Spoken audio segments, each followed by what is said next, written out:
تو ایک زمانہ ہمارے اوپر ایسا گزرا ہے کہ لوگ ایک دوسرے کا احساس کرتے تھے. یہ بغداد کی کہانی ہے. ایک شخص صرف یہ دیکھنے کے لیے آتا ہے کہ یہ لوگ عزت کیوں اتنی زیادہ پا گئے ہیں.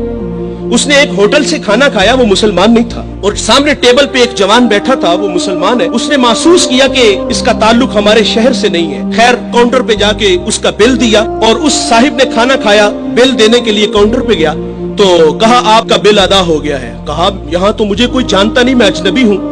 کہا ایسے ہی ہے, ایک مسلمان تھا اور اس نے آپ کا بل دیا اور چلا گیا. رکا اس لیے نہیں کہ آپ شکریہ کے لیے آگے بڑھیں گے, تو اس نے یہ بھی اپنے لیے مناسب نہیں سمجھا کہیں یہ نفس کی غذا نہ بن جائے. وہ اس بات سے متاثر ہوا. پھر ایک دکان پہ گیا, اسے کوئی چیز چاہیے تھی. جب دکان پہ گیا تو اس نے کہا یہ چیز مجھے چاہیے, قیمت طے ہوئی. تو دکاندار پتہ کیا کہتا ہے, وہ کہتا ہے بھائی اسی معیار کی اسی قیمت میں وہ جو سامنے دکان ہے, اگر یہ چیز تم اس سے خرید لو تو تمہیں کوئی اس پہ اعتراض تو نہیں. کہا مجھے چیز چاہیے. وہ سامنے دکان پہ گیا, اس نے وہ چیز خریدی, خرید کے جانے لگا. لیکن یہ تجسس تھا, اس نے ایسا مجھے کیوں کہا, یہ خود بھی تو نفع لے سکتا تھا, فائدہ تو اسے بھی ہو سکتا تھا, لیکن اس نے مجھے اس کے پاس کیوں بھیجا. دوبارہ پھر پلٹتا ہے اور آ کے کہتا ہے بھائی وہی معیار ہے, وہی قیمت ہے, لیکن اس کے پاس بھیجنے کا مقصد کیا تھا تیرا.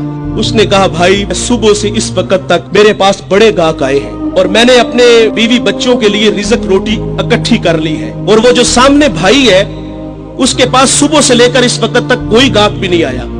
تو میری آرزو تھی کہ تو اس سے جا کے خرید لیتا تاکہ وہ بھی اپنے بچوں کے لیے رزق روٹی لے جاتا. ایک ایسا زمانہ تھا, ہمارے اخلاق اتنے اچھے تھے, ہم ایک دوسرے کا خیال رکھتے تھے. آج تو ذلیل کرتے ہیں. تو حضرت عمر رضی اللہ تعالیٰ عنہ کے پاس ایک مقدمہ آیا بڑا عجیب سا. ایک صاحب نے زمین خریدی اور ایک نے بیچی.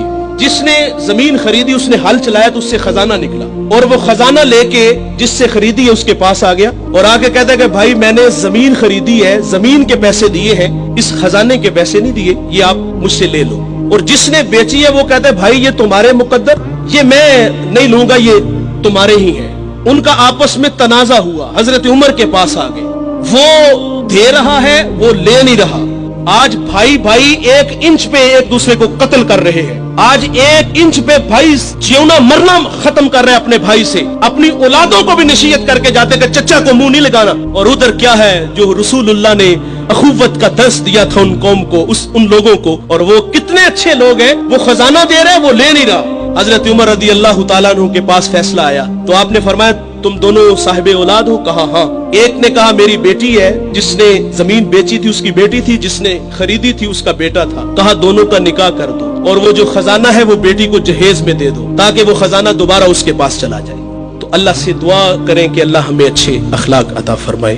اس ویڈیو کو شیئر ضرور کیجئے, ہو سکتا ہے آپ کے ایک شیئر سے یہ بات کسی کے دل میں اتر جائے. جزاک اللہ.